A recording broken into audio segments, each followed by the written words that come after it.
We're going to take you now to President Biden answering questions from reporters, just talking about Russia sanctions. The whole idea let's take a listen. Of walking away from fact-checking, as well as not reporting anything having to do with discrimination regarding TPS, I find to be just contrary to American justice, the way we talk about one another. Telling the truth matters. I mean, I know I'm on national television, but you all are local reporters and national reporters. I'm not, this is not a real question, but what do you think? You think it doesn't matter that they let be printed, where millions of people read it, things that are simply not true? I mean, I want to know what that's all about. It's just completely contrary to everything America's about. We want to tell the truth. We haven't always done it as a nation, but we want to tell the truth. And the idea that, a billionaire can buy something and say, by the way, from this point on, we're not gonna fact check anything. And when you have millions of people going online, reading this stuff, it is, anyway, I think it's really shameful. Mr. President, do you regret your decision to run for re-election? Do you think that made it easier for your predecessor to now become your successor? I don't think so. I think I would have beaten Trump, could have beaten Trump, and I think that Kamala could have beaten Trump, would have beaten Trump. It wasn't about, I thought it was important to unify the party. And when the party was worried about whether or not I was going to be able to move, I thought even though I thought I could win again, I thought it was better to unify the party. And it was the greatest honor in my life to be President of the United States, but I didn't want to be one who caused a party that wasn't unified to lose an election. And that's why I stepped aside, but I was confident she could win. You think she should run again? What your assessment is of how long Ukraine can last without further aid? In fact, your administration marks the end of American provisions for their... Well, I had a long talk with Zelensky today. And I think that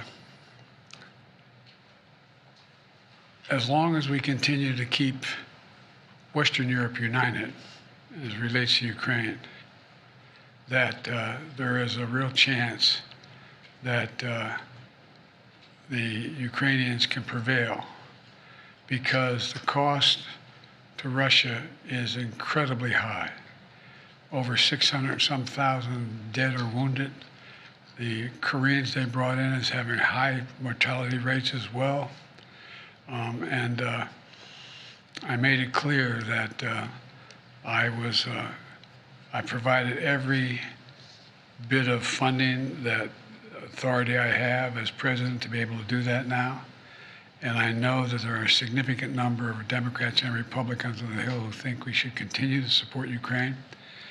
It is my hope and expectation they'll speak up and not agree to President if Trump decides to cut off funding for Ukraine. Did President-elect's position on that conflict influence your decision to enact the oil and other sanctions on Russia today? In other words, put more pressure on Russia at a point where the President-elect appears to be driving them to the table? The truth of the matter is no, but if those other conditions didn't exist, it would have had an impact. I already decided that Putin's in tough shape right now. And I think it's really important that he not have any breathing room to continue to do the god-awful things he's continuing to do. And as I said, he's got his own problems economically, significant problems economically, as well as politically at home. And so I decided to do everything I possibly could within my power and authority to give Ukraine every advantage it could have to be able to sustain support for an independent Ukraine. You said Vice President Harris would be able to beat. You said Vice President Harris had a good shot to beat Trump. Do you think she should run again in 4 years? I think that's a decision. I think she's competent to run again in 4 years. That'll be a decision for her to make. Mr. President, on Venezuela, the sanctions that your administration announced today, some are saying that they don't go far enough by not targeting the petroleum sector. Why was this administration hesitant to apply further sanctions to the oil and gas industry there? That's still being investigated in terms of what impact it would have and whether or not it would just be replaced by Iran or any other country. So it matters what would happen afterwards. I had a long discussion again with the man who should be appointed president on that score, but since I didn't have a clear answer to what that would be, if I had more time, I may very well do that. But I didn't have enough data to make that judgment. If I could also ask about Havana syndrome, today the intelligence community assessment changed slightly with 2 intelligence agencies now saying there's an even chance that this is being caused by a foreign actor. Do you personally believe that a foreign actor is responsible for these incidents? No. Now, do I believe that ISIS's theology, if you will, has impacted people in America? Some who are not particularly well suited to handle the life they live. It has that effect. But I find no evidence, and I spent 17, 18 hours with the community right off the bat trying to determine whether or not there was any outside influence.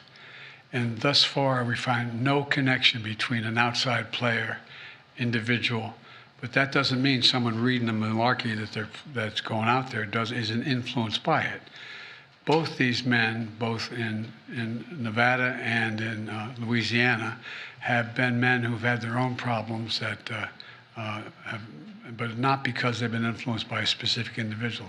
Sorry. So my question was on Havana syndrome, not Nevada. Sorry, on the Havana syndrome, the intelligence community today, part of their assessment changed, saying that there is now an even chance that the Havana syndrome cases and incidents, there's a foreign actor potentially behind them. Do you agree with that assessment? I don't have the full brief on that right now. I'm not going to comment on that. Do you have an update on Austin Tice in Syria and whether or not he's... The answer is I'm not going to respond to that because that's an active, ongoing issue. You know my attitude about getting prisoners released from abroad, and I'm not going to comment on that right now. Just one question again back on pardons and commutations. Can you just give us a sense of what other pardons and commutations you're considering in your last 10 days? Well, the answer is no, because 2 things. One is that it depends on some of the language and expectations that Trump broadcast in the last couple days here as to what he's going to do. The idea that he would punish people for not adhering to what he thinks should be policies related to his well-being is outrageous. But there's still consideration of some folks, nothing but no decision. Thanks, everybody. Have you talked about what kind of post-presidency? Have you decided what kind of role will you have post-presidency, sir? Do you plan to speak out after you leave Washington, or are you going to follow kind of more of the Bush model, where you're kind of out of sight, out of mind? I'm not going to be out of sight or out of mind.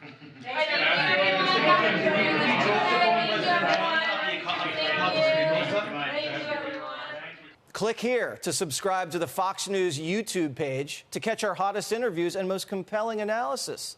You won't get it anywhere else.